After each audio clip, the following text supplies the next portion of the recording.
Hello, this is the RPG Crawler, and welcome to another Indie Game Friday, where each week I take a look at another independent computer role-playing game. This week I'm taking a look at what is apparently yet another mobile port, a casual pixel graphics 2D RPG with idle elements, Rodent Warriors. It was released back on January of 2020 on Steam, and why are so many mobile ports coming up on my list? I'll get into that near the end.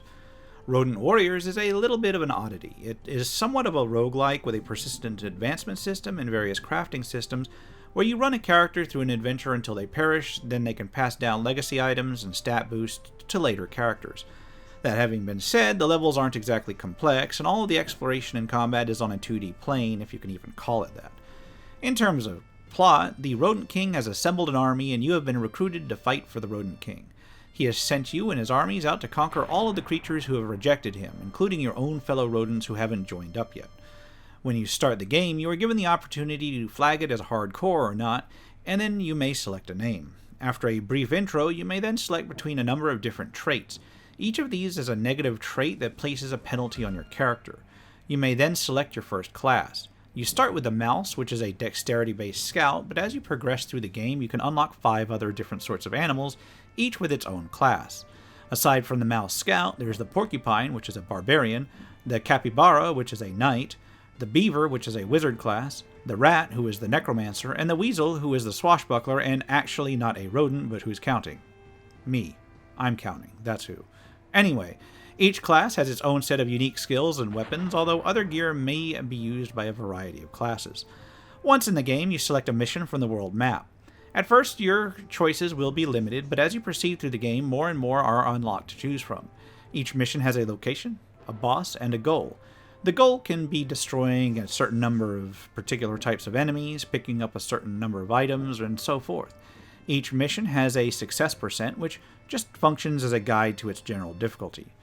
Once you select a mission, you are placed into possibly one of the most cluttered interfaces I've ever seen. The upper left has your character's portrait as well as your stamina, which is basically the cooldown between the basic attack use. Under that is your health and your energy, which, can be magic or something else. It's just whatever is used for skills for your particular class. Different classes accrue this in different ways. Casters treat it like mana, for instance, while barbarians start with 0 and then fill up as they attack and take damage, treating it more like rage. Beneath this is their level. Besides this is a progress towards the next level, and once you've filled that up, you not only gain a level, but an ability point to spend.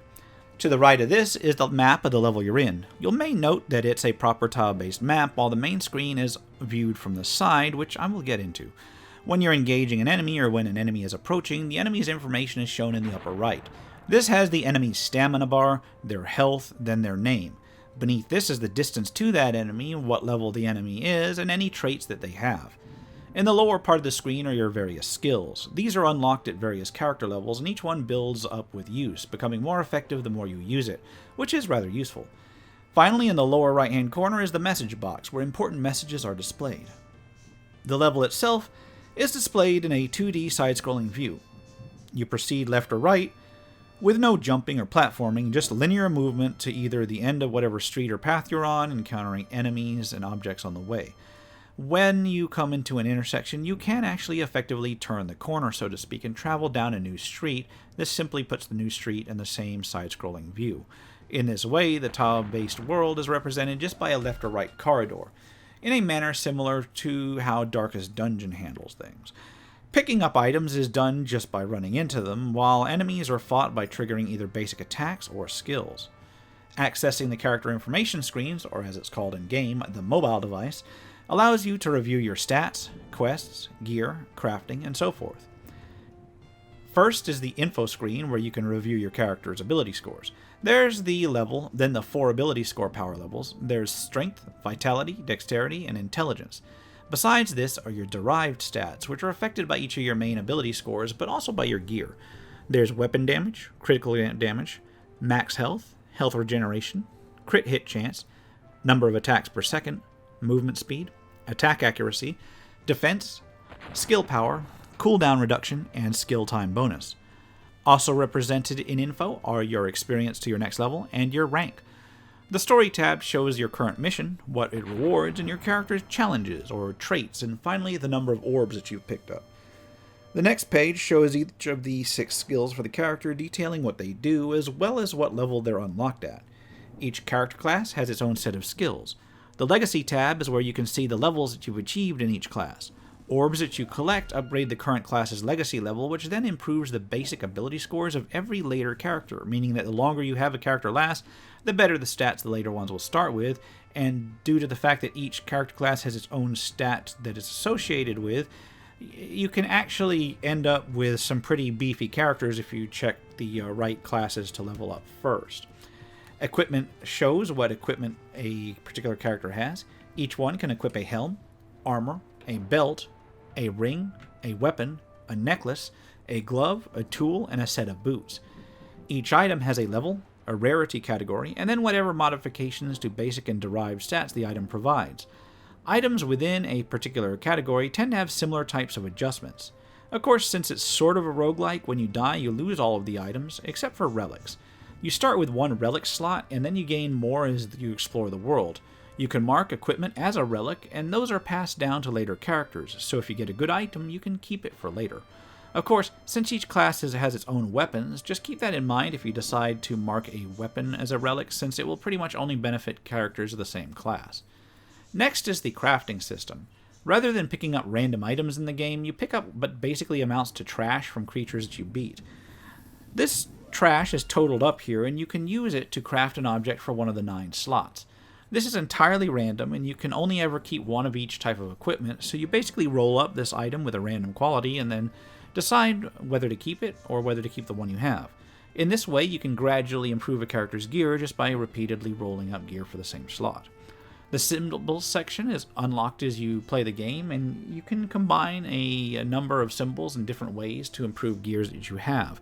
You eventually get more and more recipes and may combine symbols that you pick up into these recipes for bonuses, with each item having slots for a different number of symbols. The final page of this section just covers your trophies and your diary. The trophies are unlocked as you accomplish things in-game and function as the in-game achievements, while the diary can give you information on things that you encountered/learned, allow you to adjust AI settings, and I'll touch on this in the end. Oh, I will touch on the AI in the end. There is a list of the characters that you've played, information on enemies that you've beaten, information on challenges that you've encountered, and finally the main quest text. With all that said, gameplay, it's super simple but slightly addictive.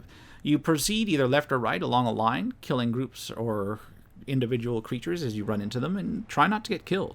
You gather trash to make gear, symbols to improve gear, orbs to improve your legacy level, and you can uncover magical potions that improve one of your 4 main ability scores. Each time you level up, you may open the character point allocation screen to add another point into one of your ability scores. When you die, you are given a summary screen of what you accomplished on that run, and then you are sent back to create a new character with the bonuses that you've accrued so far through Legacy. And then they start with whatever items that you've set aside as relics. If you win, you are returned to the map screen where you can select from the available missions, and so it goes in a very cyclical manner. Graphically, the game is relatively cute, with a very colorful pixel art style that is really cartoony but really pretty consistent throughout. Now, the interface is clunky and it screams mobile port, something I didn't really realize until I got into the game. I have seen worse, admittedly, and I can see how it would look better on a phone, but on a computer screen it just looks clunky. The menu system is at least rather easy to navigate, even clunky as it is, and there is controller support, although I'm not sure if I recommend trying it. I played it with the controller, but it doesn't require it at all. As for sound design, it's got a lot of cute sound effects that provide feedback. I found them grating.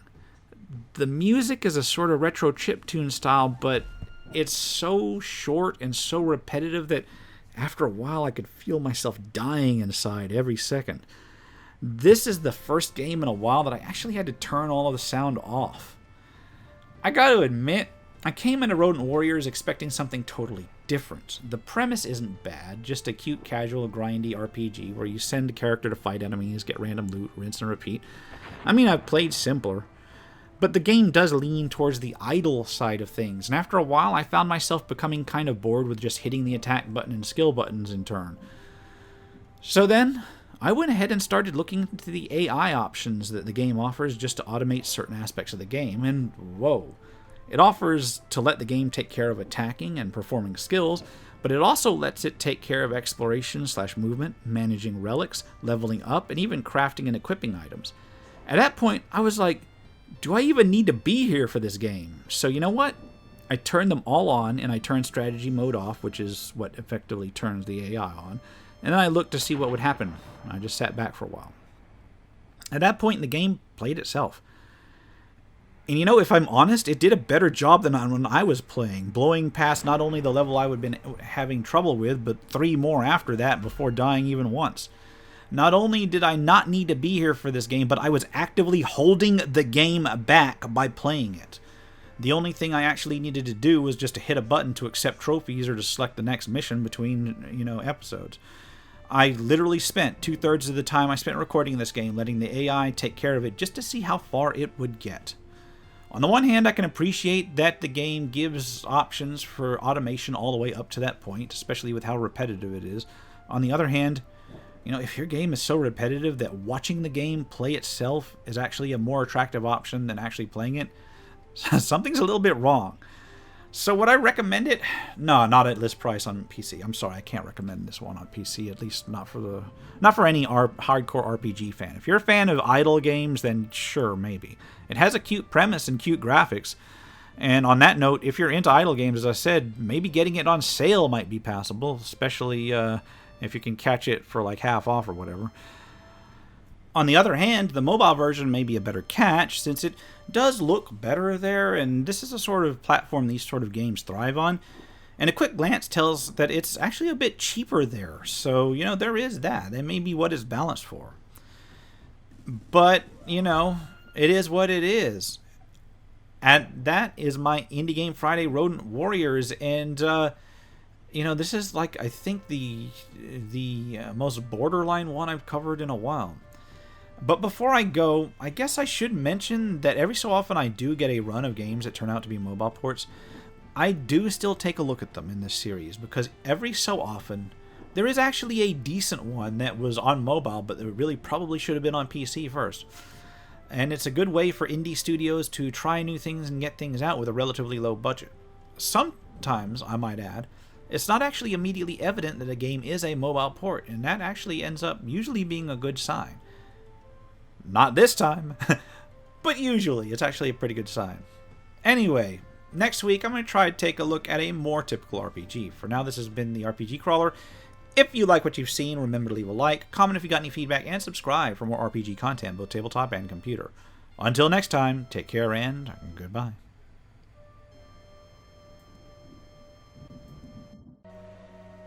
And if you're still watching this far, I'd like to take a moment to thank those who have supported this channel via Patreon or direct donations throughout the years, without which this channel could not have lasted as long as it has.